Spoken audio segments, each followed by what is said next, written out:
The conference room buzzed with chatter as I glanced at my phone, its screen lighting up with an incoming call from Tyler. I stepped out into the hallway, expecting the usual small talk.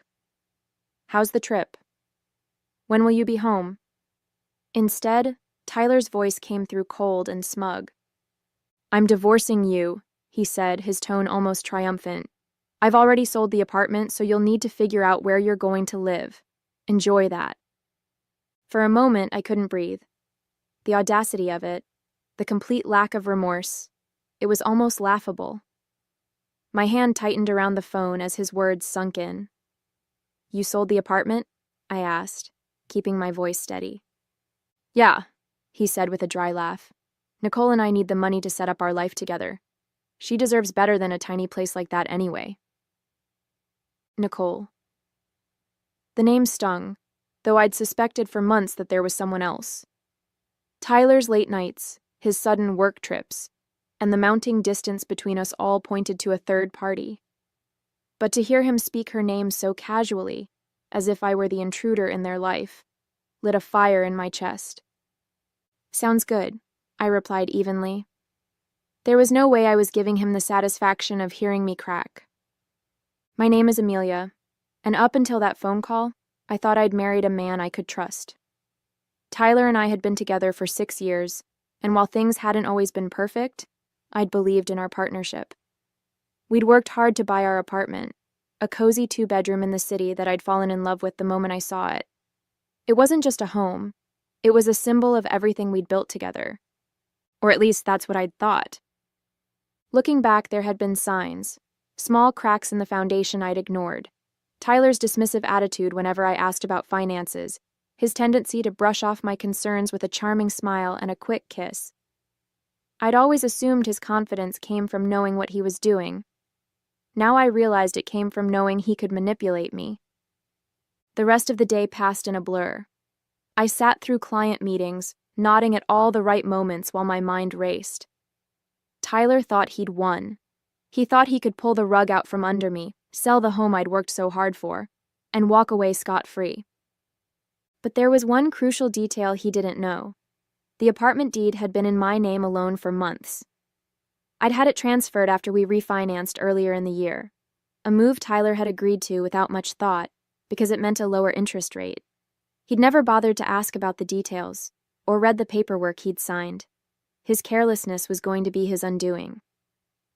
By the time I returned to my hotel room that evening, my shock had turned into resolve. I wasn't going to cry or beg. Tyler wanted a fight? Fine. But this was a fight I was going to win. The first call I made was to Chloe, my lawyer and longtime friend. I laid out the situation in painstaking detail, my voice calm even as my pulse raced. "He sold the apartment?" she repeated, incredulous. "Does he even realize that he can't do that without your consent?" "Apparently not," I said, a hint of amusement creeping into my tone. "He thinks he's already spent the money on his new life with Nicole." Chloe laughed dryly. "Well, he's in for a rude awakening. The sale is invalid. You can prove sole ownership, and if he's taken any money from the buyer, he's on the hook for fraud." The word fraud sent a jolt of satisfaction through me. "What do we need to do?" I asked.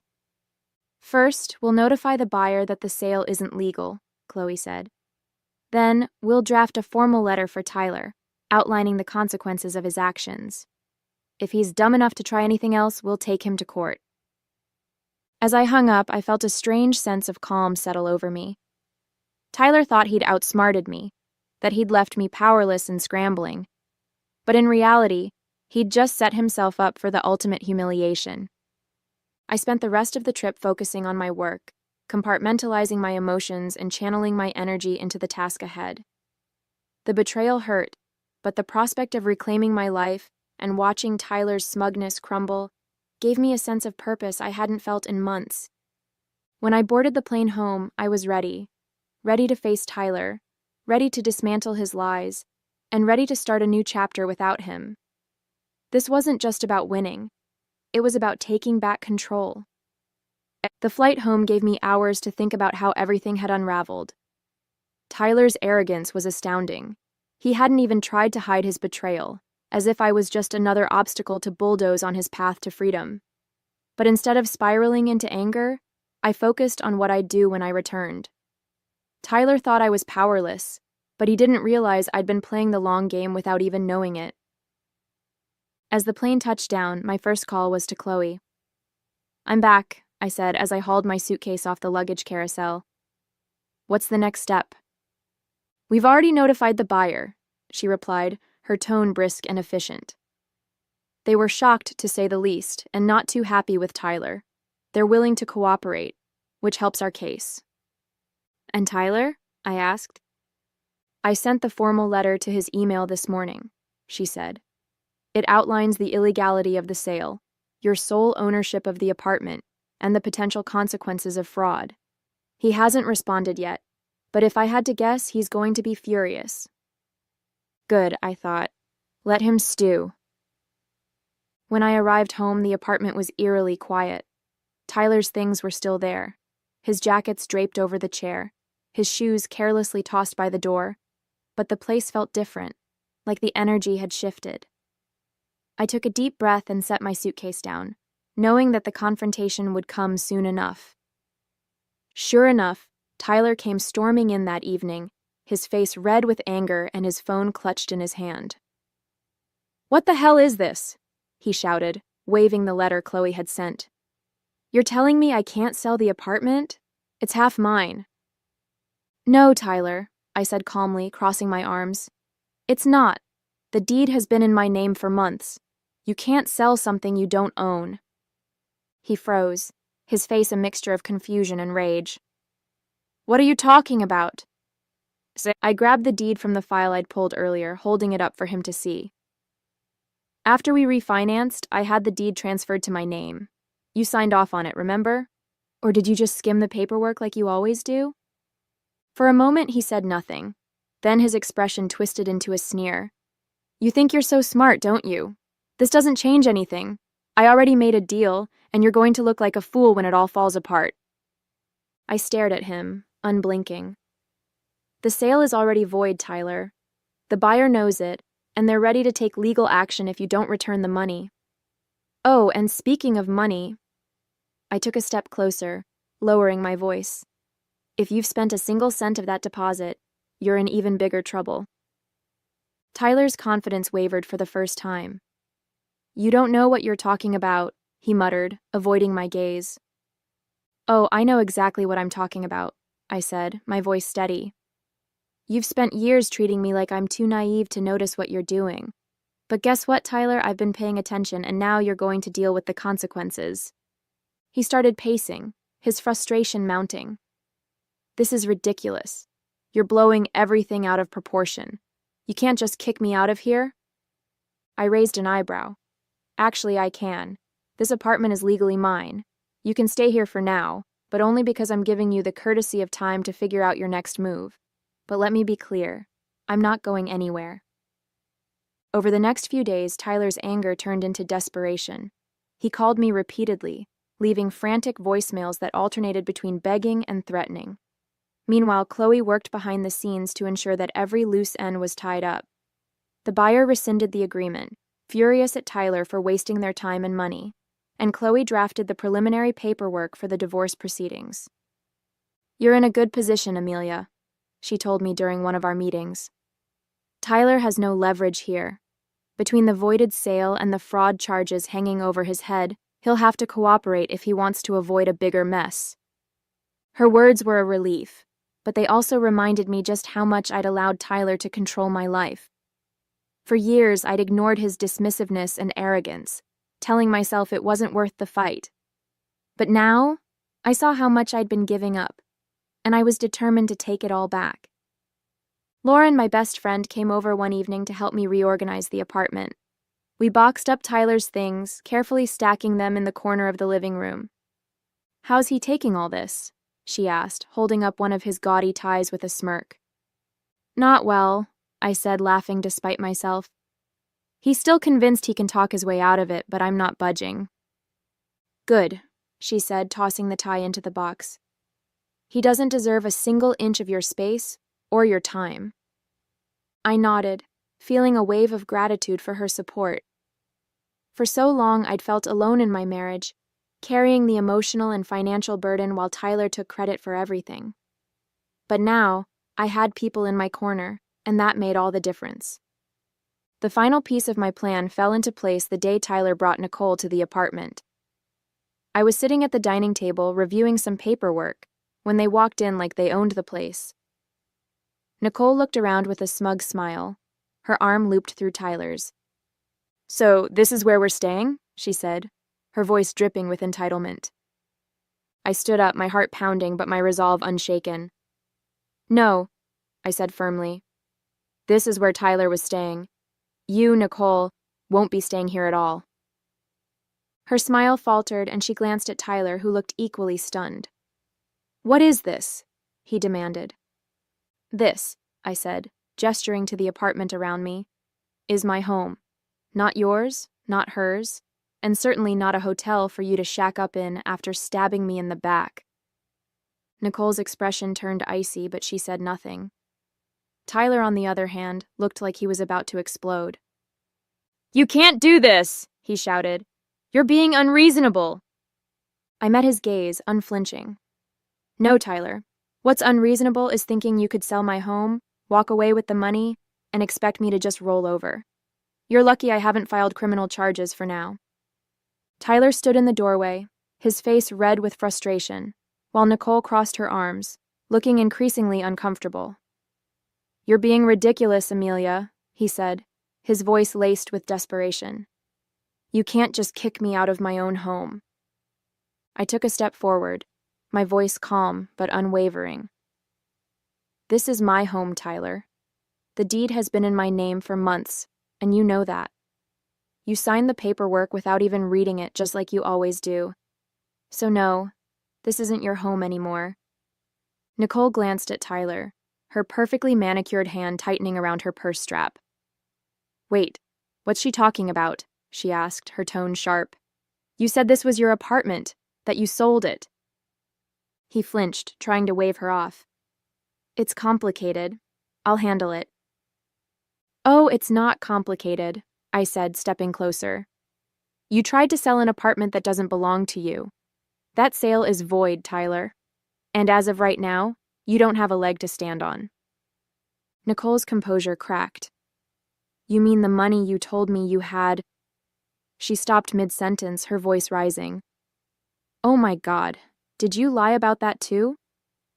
"Nicole, let me explain," Tyler said quickly, holding his hands up. But she wasn't having it. "No," I said, cutting him off. "Let me explain. Tyler tried to sell the apartment behind my back, thinking he could pocket the money and leave me with nothing. What he didn't know is that I had the deed transferred to my name months ago. So not only did he fail to sell it, but he also committed fraud by pretending he could." Nicole's mouth opened and closed like a fish gasping for air. "Fraud?" she whispered, taking a step away from him. "Are you serious?"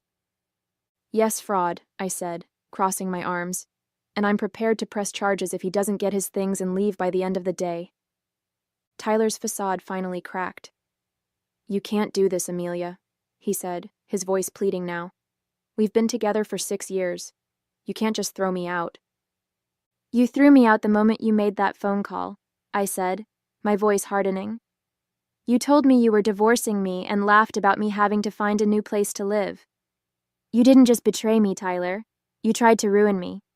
So don't stand there and act like you're the victim." Nicole took another step back, her eyes darting between us. "This is insane," she muttered, clutching her purse tighter.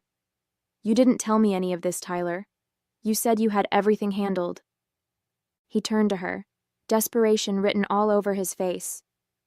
"Nicole, I can fix this. I just need—" She cut him off with a raised hand. "Don't, just don't. I'm not getting dragged into your mess." Without another word, she turned on her heel and stormed out, leaving him standing there, stunned. I couldn't help but smile as the door clicked shut behind her. "Looks like you're on your own," I said, turning back to Tyler. "Now, let's talk about what happens next." He slumped onto the couch, burying his face in his hands. Amelia, please. I screwed up. I know that. But you don't have to do this. You're right, I said, grabbing a folder from the kitchen counter and setting it on the coffee table in front of him. I don't have to do this, but I'm going to. This is the divorce paperwork. My lawyer has already drafted it, and I suggest you sign it quickly. The sooner you do, the sooner we can both move on. He stared at the folder, his face pale. You really hate me that much? Hate you? I let out a bitter laugh. No, Tyler, I don't hate you. I feel sorry for you. You had everything. Someone who loved you, a home we built together, and you threw it all away because you couldn't see past your own ego. I stood, my heart pounding but my resolve unshaken. I want you out of here by the end of the day. Take your things and figure out where you're going to stay. This is the last time I'm giving you any grace. He opened his mouth to argue but stopped, his shoulders slumping in defeat. Fine, he muttered. I'll go. Good, I said, walking toward the door. And don't even think about trying anything else. Chloe's already handling everything, and the next time you cross a line, I won't hesitate to let the courts handle it. As I opened the door, Tyler slowly stood, grabbing his coat. He didn't look at me as he walked out, his footsteps heavy with defeat. For a moment, I felt a pang of sadness, not for him, but for the life we could have had if he'd been the man I thought he was. But that moment passed quickly, replaced by a sense of relief. I closed the door behind him, locking it with the new key I'd had made. This was my home now, and no one, especially not Tyler, would take it away from me again. The silence in the apartment after Tyler left was deafening. For the first time in years, I felt like I could finally breathe. The space no longer felt heavy with his presence, his entitlement, or his lies. It was just me, the home I'd built, and the quiet realization that I had won, not just against him, but against every doubt I'd ever had about standing up for myself. I stood in the middle of the living room, taking in the emptiness where his things had been. His oversized gaming chair, the framed jerseys that had cluttered the walls, and the gaudy coffee table he'd insisted on keeping were all gone. The apartment looked cleaner, brighter, like it was mine again. Lauren came by that evening with takeout and a bottle of wine. Is he really gone? She asked, plopping down on the couch with a dramatic sigh. Gone and not coming back, I said, pouring 2 glasses of wine. I gave him until the end of the day to pack his things. He didn't argue. Lauren raised her glass. To fresh starts and well-deserved victories. I clinked my glass against hers, feeling the weight of the past week slowly lifting. To never letting someone walk all over me again. Over the next few days, I began to reclaim the apartment piece by piece. I rearranged the furniture, moved my favorite artwork into the living room, and filled the space with things that made me happy. It wasn't just about redecorating, it was about turning the apartment into a reflection of who I was, not the person Tyler had tried to make me. Chloe called with updates on the legal proceedings, her voice filled with the kind of confidence that made me feel invincible. The fraud charges are off the table since the buyer decided not to pursue them, she explained, but the divorce paperwork is moving along smoothly. Once Tyler signs, you'll be officially free. Hearing the word free made my chest tighten. It wasn't just about the divorce. It was about everything I'd been carrying for years. The resentment, the self-doubt, the feeling of being trapped in a marriage that didn't value me. It was all finally being lifted. Tyler tried to reach out a few times. His messages ranged from half-hearted apologies to pathetic attempts to guilt me into reconciling. I made a mistake, one read. Can't we at least talk about this? Another was more desperate. You're going to ruin me, Amelia. Is that what you want? I didn't reply. For once, I wasn't going to waste my energy trying to fix something that was broken beyond repair. He'd made his choices, and now he was dealing with the consequences. By the end of the week, the apartment felt like a completely new space, warm, inviting, and entirely mine. As I sat on the couch with a cup of tea, the city lights twinkling outside the window, I thought about everything that had happened. Tyler's betrayal had been a shock, but it had also been a wake-up call. For too long, I'd let myself believe that I didn't deserve better, that I had to settle for whatever scraps of respect and love he decided to throw my way. But now, I knew better. I wasn't just reclaiming my apartment, I was reclaiming my life. A month later, my life looked completely different. The apartment was unrecognizable, not because of any drastic renovations, but because of how it felt. It was a space that reflected me, my tastes, my personality, and my newfound independence. The absence of Tyler's clutter and his overbearing presence made the home feel lighter, freer. The divorce was moving along smoothly. Chloe had handled everything with precision, ensuring Tyler had no room to argue or complicate the process. He signed the papers without much fuss, likely realizing that he had no leverage. There was no grand showdown, no emotional plea to work things out. Just a cold, clean break that felt both bittersweet and deeply satisfying. One day, as I sorted through some old papers, I came across a photo of Tyler and me from our early years together. We were smiling, arms around each other, full of hope and promise. I stared at it for a moment, letting the memories wash over me. There had been good times, moments when I truly believed we were building a life together. But those moments were gone, overshadowed by years of neglect, manipulation, and betrayal. I tucked the photo into an envelope and put it away in a drawer. It wasn't worth keeping out in the open, but I wasn't ready to throw it away either. It was a part of my past, but it didn't define me anymore. Lauren and I celebrated the finalized divorce with dinner and drinks at a trendy rooftop bar downtown. "You're glowing," she said, raising her cocktail in a toast. "Single life suits you." I laughed, feeling a warmth I hadn't felt in years. "It's not the single life," I said. "It's the freedom. For the first time, I don't feel like I'm living under someone else's rules." We toasted to that, and as the night went on, I felt a growing sense of pride in myself. I'd faced one of the hardest moments of my life and come out stronger. I wasn't just surviving, I was thriving. Back at home, I started planning for the future. The apartment had become more than a refuge. It was a symbol of everything I'd reclaimed. But I knew I wouldn't stay there forever. Someday, I'd move to a new place, one without any lingering shadows of my life with Tyler. Until then, I was determined to make the most of every moment in the space I had fought so hard to keep. As I curled up on the couch that night, a sense of peace washed over me. I thought about how Tyler had laughed during that phone call, so certain that he'd won, and I couldn't help but smile. His arrogance had been his downfall, and my quiet strength had been my salvation. This wasn't just the end of a marriage, it was the beginning of a new chapter, one where I called the shots, one where I chose happiness on my own terms. And after a long time, I felt truly free.